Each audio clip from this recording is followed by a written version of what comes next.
it's time again for Dahlia haul. Actually, it's pretty sad, but the dahlias that I had lifted back in autumn and stored in my garage just didn't do well. The really important thing is to keep them frost-free, and we had this Arctic snap with extremely low temperatures. I never had any problems storing them in the shed when we lived in a slightly more urban area, but I guess I didn't take into account that the countryside that was completely open to the neighboring fields would just bring such colder temps. So when it was time to check a little bit on my dahlias, I realized that they were all rotten and there was no saving them. That's pretty annoying because, dahlias are supposed to be those flowers that you can save and divide every year, and that's a great way to save costs but also keep perpetuating your own crop. But the silver lining in all this is that I got to pick some beautiful new varieties that I would like to share with you today. You absolutely have to grow a few dahlias this year if you're not addicted to them already. Let's go through the different varieties. One of my favorite dahlias that I've been growing for a few years has to be Arabian Night, and I was really pleased to find it again in the shops. It was the first to flower in my garden about mid-July. It has this beautiful deep maroon color. It's a decorative type. It produced really well, it kept upright. It has been awarded by the Air Chest, so you can't go wrong. It grows 90 centimeters tall, so that's perfect for either a large container or in the ground, and you can put that towards the mid to the back of the border.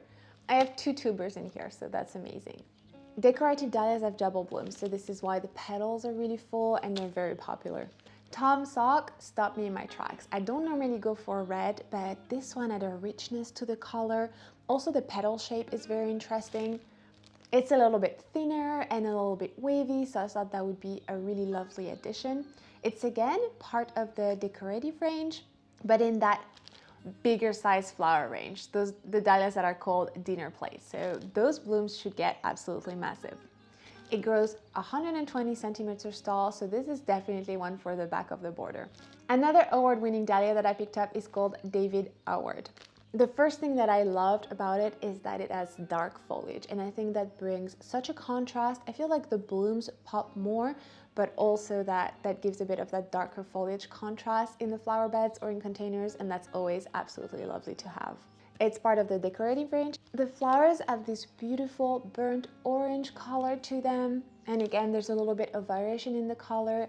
I think this is a shade that's going to be absolutely lovely for those autumn months where I'm naturally drawn more towards oranges and reds. Next is a bold dahlia called Joey Mirella. I was drawn to it because I love pom-pom dahlias. It has this really rich color. This one is slightly more pink into it, but it's a deep color, and again, I think it's going to bring contrast. It grows 130 centimeters tall, definitely one for the back of the border, and I thought it would be really nice also to have some smaller flowers. Really, you'll see I picked a range of small, medium to large flowers. Again, we have a lot of varieties if we want to cut flowers and arrange them. Next is Summer Flame. It has a little bit of a brighter orange color, more tangerine, but I think this color is going to be a perfect bright pop. It grows 60 centimeters tall, so I'm definitely going to grow this one in a container. I think that's going to be great. Those bronzy and orange tones are just so lovely. It's also part of the decorative family, and looking at my notes, it's actually the most common one that I have, but I feel like they're a good performance, so I'm pretty happy with the selection. Actually, my favorite dahlias from last year, or at least the one that I was the most excited to grow, were from the Happy Single series. I loved Happy Single Kiss and Happy Single Wink, and I'm really sad that they didn't make it. But I found this gorgeous specimen. It's called Sienna Black, and you've guessed it, it has a dark foliage. So I feel better that I found more single blooms with a dark foliage. This is going to be stunning. Single blooms are absolutely loved by pollinators because it means the nectar is more accessible. So if you want to encourage pollinators in your gardens, pick singles, anemone, or colorate types because they have this more open center. This is labeled as a dwarf variety, but it still grows 70 centimeters. I think a container would still be fine, but in the ground equally. It's a little bit difficult to tell what color it's going to be, but it looks like it's going to be a burnt orange. So the contrast with the dark foliage is going to be lovely. I just can't wait for this one. Next on my list is a pom-pom variety called Embassy. They're going to be small flowers, but Hopefully it's going to be very floriferous. I'm so excited about ball and pom-pom dahlias because they produce really small compact blooms and the petals are curved and they really look like a ball. So they're the loveliest flowers. This one is going to grow 75 centimeters tall, so a good mid-layer contender. Absolutely lovely. I have 2 tubers here. I am just absolutely excited to grow those. I also like to gravitate towards smaller, shorter varieties that are dwarf rootstocks because they are amazing for pots and usually are marketed for as patio plants. And that's really great because you can just have them either tucked in flower beds, tucked in window boxes or in smaller containers. And it's just lovely to have this height variation. I picked these because they have a very lovely, delicate pale yellow color. The bees are going to love those because they're single blooms and they have a bit of that darker foliage going on again. So we have that nice contrast and the blooms are gonna pop. Those are one of the shortest varieties that I picked up. They only grow 30 centimeters tall. Ooh. Then I was really excited to find this mix called Mignon and Collar. So those are collarette type dahlias that have single blooms and then a second row of smaller petals around the center. Again, those are perfect for pollinators because they're nice and open. And I just love the mix of colors. I think this is going to be the perfect transitional blooms between those darker tones that I've picked up, so more the reds, the maroon, and then get me towards pinks. Okay, next is a beautiful anemone type called Takeoff. I was drawn to this one because it has a really frothy center. Again, that is going to be great for the bees, and I just thought it was so interesting, that contrast between the pink and some lighter shade at the center. I really loved last year also a beautiful anemone type called Totally Tangerine. It was so lovely. This one also, I'm pretty sad actually. I'll have another look, maybe I can find it or I can order it online still. Anyway, back to Takeoff.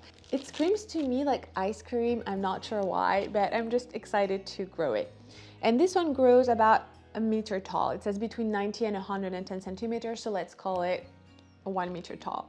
Next, we have Dahlia El Paso, another beautiful decorative specimen. I thought this one was really interesting because inside the petals, it has some yellow, and then on the outer portions, it's more pink, and then graduates to a much deeper color, almost magenta at the center. So again, that would be really interesting and tie in with a lot of the pinks and the yellows that I've already chosen. And this grows again 1 meter tall.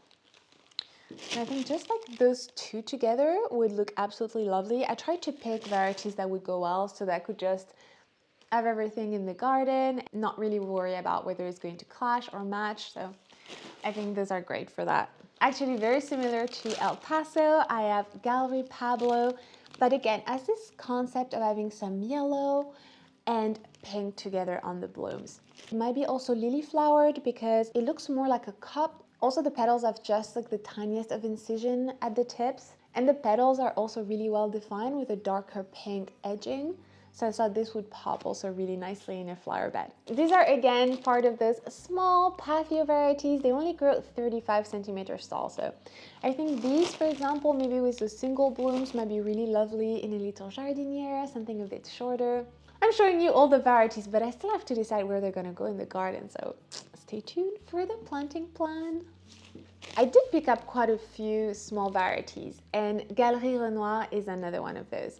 It grows 30 centimeters tall, and I just couldn't pass up this beautiful pink. I think the color is really rich. It's beautiful. It has also the petal that's slightly more defined with a darker edge. The only thing I would say is that if you want dahlias for cutting, these are probably going to produce very short stems, so they're not going to be great for arranging. But they're still absolutely lovely for just a mass of flowers. Okay, you might have been waiting for it because it is probably the most popular dahlia, or at least has been for the past few years. You see it everywhere. I did try to grow it last year, I planted it, but we had a number of issues. One of them being that definitely the flower bed didn't get enough sunlight. We had spider mites, we had a whole set of problems last year. So I am trying it again. And yes, you have guessed it, I'm talking about Café Lait. Do I even need to talk about it? Like, isn't this like the most grown dahlia these days? It grows 1 meter tall. This is supposed to be very pale pink, almost white on the edges. Another beautiful dinner plate type, so decorative type, but dinner plate, as in the blooms are very large. This year I'm going to give it prime real estate in full sun. I'm hoping I'm going to get some blooms out of this, but I have 2 tubers again. Wish me many blooms this year with Café au Lait, because I cannot believe I still haven't been able to grow it. If you've grown Café au Lait for a little while now, or you just want to try something different, but you still really love those big blooms, I cannot recommend more Shiloh Noelle. I did get some blooms from this one last year, and it is absolutely lovely. I mean, let me put Café au Lait side by side. As you can see, the structure of the bloom are very similar, but Shiloh Noelle has more pink in it. And again, if that's your color scheme or if you love pink, I would definitely recommend growing this one. I did get some flowers off of this. It grows the same size, about 110 centimeters, and just this center, it's beautiful. I keep saying dinner plate blooms are bigger, but this says here the blooms can get as wide as 25 centimeters, so that's larger than my head. Definitely a showstopper. And that's it. Well, that's already a lot. 15 new varieties, and some of them have several tubers, so that's going to be a lot of dahlias to grow and to start potting on. I also have a few begonias and some lilies, but I might share that in another haul if you'd like. I just don't have many, because I also lost my begonias. So I got them again in some white and orange and reddish shades, because they typically for me flower always in autumn. So again, that's the color scheme that I like for that season. I'm doing this haul a little bit later than usual, but it's actually almost time to start potting on the dahlias if you want to get a head start on this season. So typically dahlias are planted out in the landscape after the risk of frost have passed. But if you want to get earlier blooms, you can pot them, grow them on, and once they have several sets of leaves, you can plant them where they are to flower, so in containers or in the ground. Once they get to 3 sets of leaves, you can also pinch them to create a bushier plants. That will delay the blooms a little bit, but if you got the head start, you will end up having possibly blooms at the same time as if you had, waited to plant them. And with this method, I got blooms as early as mid-July. So I thought that was pretty good, because then if you live in a rather temperate climate, that does give you blooms all the way to sometimes December. That's a really good long flowering season. I think this is why also dahlias are so popular.